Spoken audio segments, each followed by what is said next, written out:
Hi y'all, I'm Allison and my shelves are a cluttered mess. So today we are going to do an unhaul.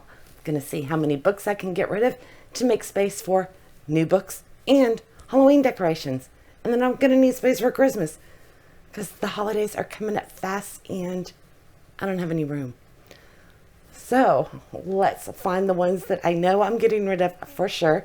These are recent reads that I have no desire to hold on to. Crusade, which is a YA paranormal that I just have no desire to read. And then part 2 was The Damned. These are both going. I do remember starting this way back in the day and I never got into it. So there's no point to hold on to it. And I remember I tried and tried with that book. It just didn't hold my attention. And then I had the one and only Ivan. I'm getting rid of this one because I'm a wimp.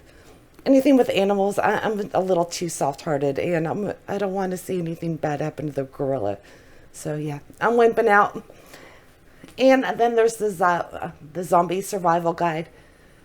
This was one I had bought for my husband way back, and it reads more as a textbook field guide than the humorous satire that I was expecting. So for somebody else, it might be really good. Just not for me. I did enjoy the Book of Cold Cases by Simone St. James, but not as much as I should have. Midpoint in the story, your mystery was basically solved, and they changed from alternating POVs and the slow reveal to all of a sudden it was just all laid out on the table and you had like half of the book still left to go. So I don't see myself rereading this one.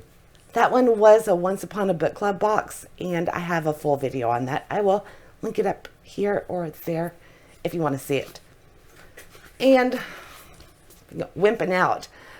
Abraham Lincoln, A Vampire Slayer. This one was just a little too gruesome for me.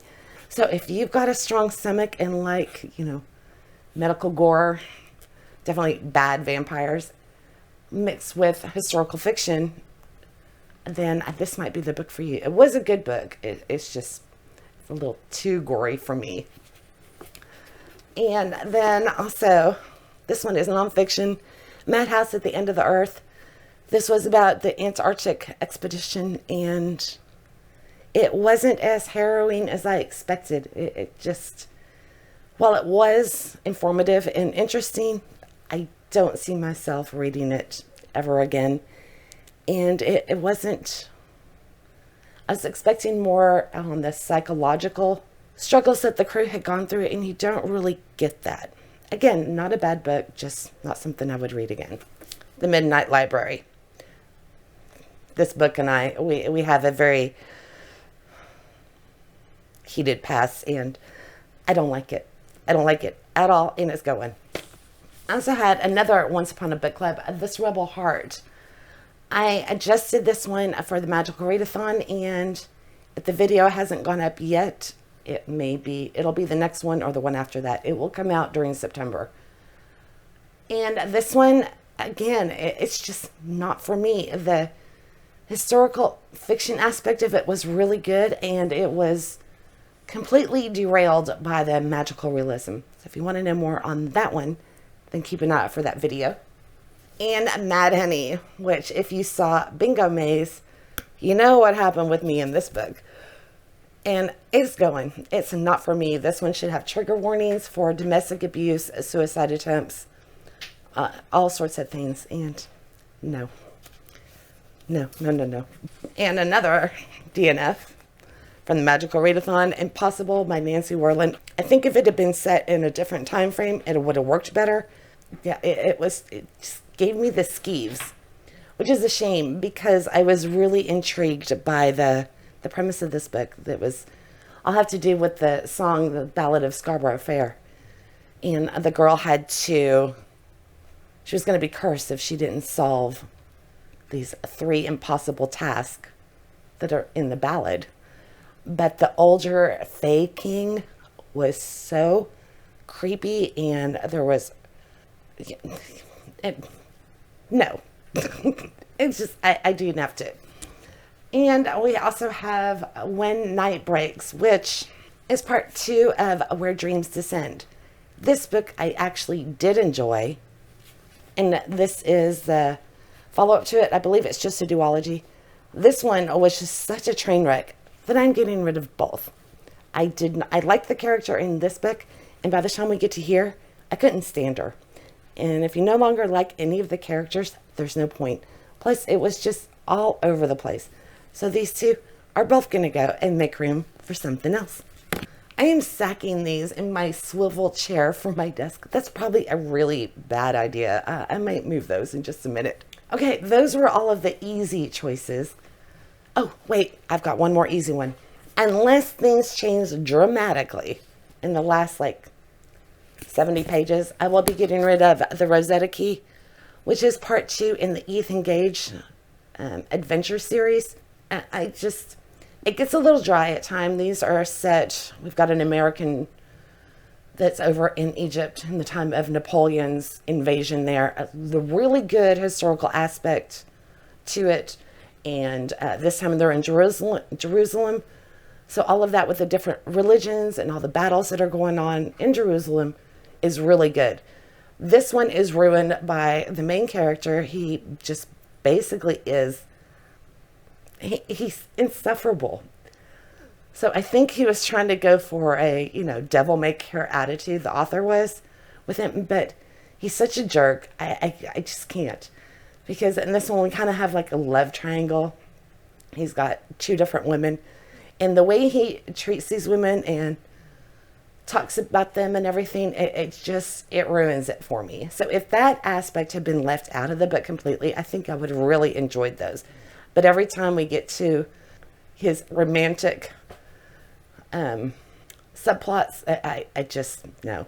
So I am going to get rid of this one when I finish it. I am going to finish it though. And that actually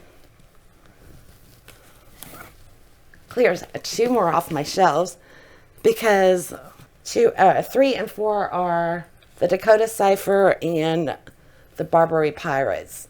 These are supposed to be like an Indiana Jones type story, but they lack his charisma. Instead, the main character is just an insufferable jerk. So these 3 get to go, and the first one I had in my nook. When I finished reading the first one, which was Napoleon's Pyramid, I was kind of on the fence on whether I wanted to continue with it or not. It wasn't bad, but it wasn't great. And since it was on my nook, it's not taking up space. So I decided to continue on it. And now I know for sure, no, I'm done with that. I would much rather read Dirk Pitt by Clive Kessler, or, is it Jack or Jake? I was getting confused since the sun came out. Or Tom Clancy's series, Jake Ryan. Or is it Jack? One's the dad and one's the son. And they're both, anyway. You get the drift. Okay, those were all of the books that I know for sure are going. So let's see if we can find some more. Oh, I know one. I also mentioned this one during my last unhaul. It's the illustrated works of Mark Twain. Yeah, it includes The Adventures of Tom Sawyer and Huck Finn, and those are the only 2 full books, and the rest of it is excerpts and stuff. I don't want the excerpts. I would rather have the full story. So I did go out and get The Adventures of Tom Sawyer. So I am going to get rid of this chunky monkey and have this one instead. And I really like Barnes & Noble's classic editions. I like the annotation and the footmarks anyway. So I'm very happy to have it in this edition. And I do plan to get Huck Finn as well, but I haven't gotten it yet. So this big boy's going. So I'm not sure what else. Because I finally convinced myself that I don't have to hold on to these old books, these vets that I've been holding for 10, 15 years but have never read. Because before I was like, well, what if I'm missing out on a hidden gem? And I was afraid to get rid of them. I really wanted to read them first. And then finally, the light bulb came on, and I realized they are taking valuable real estate that all of the new books that are sitting there waiting to be discovered could use instead. So now that I've got that mindset, I find myself sitting at my desk when I'm supposed to be editing going, I'll wheel my chair around going, what can I get rid of? So, yeah, it's my books are quaking over here on the shelves because they sense it. I'm ready. In fact, here's one I've been eyeing. Dearest Josephine. I love this cover. There were aspects of this that I really enjoyed, but they had like a love affair across timelines, like 100 years apart. And that aspect of it, I did not enjoy at all. But I think it was, I don't know if it was Christina. I know somebody else read it on my recommendation, and they really loved the book. So, again, it was beautifully written. It just didn't check all of the boxes for me. I think I gave this a solid 3.5. And I only want to keep my favorite reads that I will definitely go back to. So, for that reason, I am going to go ahead and unhaul this one, hoping that somebody else will find it and enjoy it.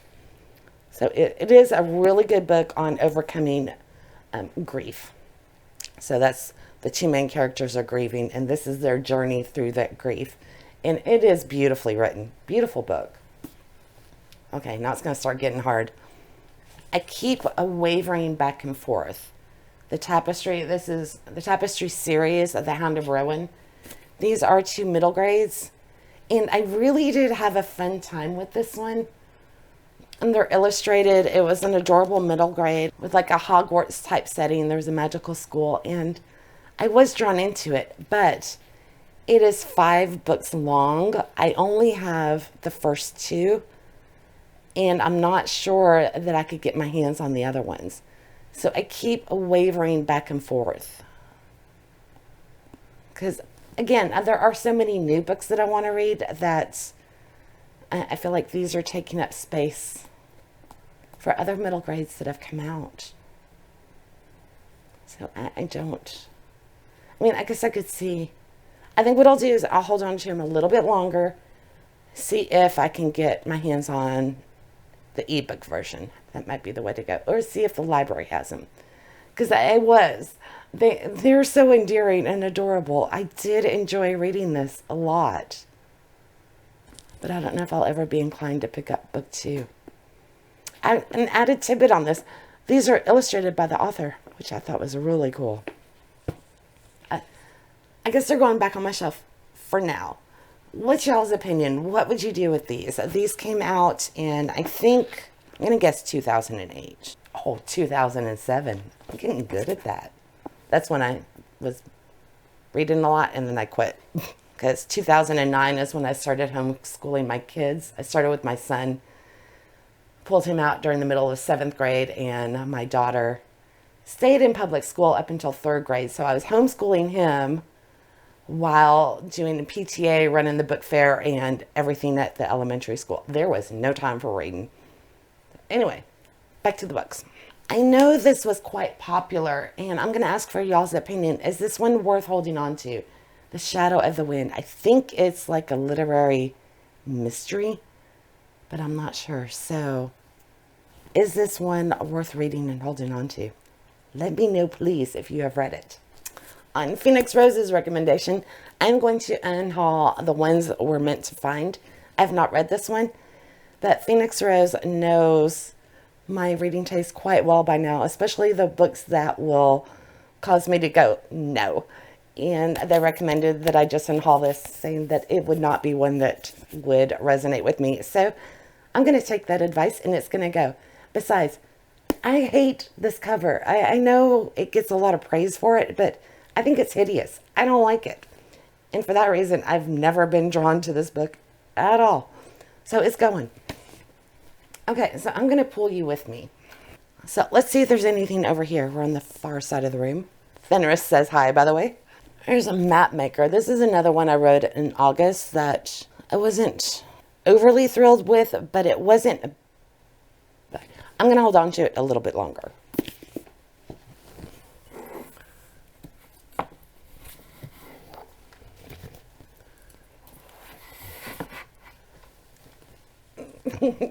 Okay, do you see that big gap I just made? These are all the Who Is, Who Was books that I have, other than the one that's on my TBR for this month. And I am going to go ahead and remove these now from my shelves. I'm planning to take these up to the elementary school that my daughter went to. It's kindergarten through 4th grade. And I know these would come in really handy, either in a second grade classroom probably, or just for their library. So I'm going to set these in a separate pile and I take those up to the school. I also have these four. I don't know if y'all have ever heard of these. If you have high school students in your family, these are really cool. It's by Spark Notes, and they take a historical event, and it's kind of like Quantum Leap or Doctor Who. The main characters are time jumping, and they're in this environment, and it's a really good way to study it was Civil War, the Revolution, and the Salem Witch Trials, and the Gilded Age. So I am going to hold on to these because I do want to read them again. These were part of my son's high school curriculum. So anyway, I thought I would bring attention to these in case you have a student that would like these, even college or for fun. They're really good refreshers. I have Lily at my feet. Her bed is right here. Okay, the rest of those over there are good. I do want to, there's some old series I want to reread again, or new ones that I am intrigued by that I'm going to hold on to until I actually get to read them, and then I will decide. I do have, if we shrink you down, okay, this shelf right here, that's like all nonfiction. So I'm going to go over there and see if there's anything there. And I am not sitting on the floor this time because last time I had a hell of a time getting up. My knees are bad. My ring light is like heating up the room, and I've got it on the lowest setting.